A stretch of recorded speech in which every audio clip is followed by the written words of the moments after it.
आणि इथे जमलेल्या माझ्या बालमित्रांनो, आज मी तुम्हाला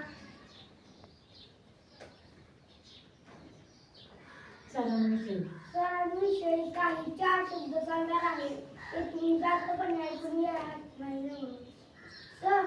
सण सण तर खूप छान शिकवायचे 4 शब्द चुकले की समजून सांगायचे व त्यांनी अभ्यास दिलेला मला खूप आवडायचा व व व त्यांनी चित्र काढायला लावलेले तेव्हा ते चित्र मी काढले. जेव्हा दाखवायला गेलो तेव्हा सर म्हणले छान. तेव्हा मला खूप छान वाटले. एवढं मी माझ्या भाषणात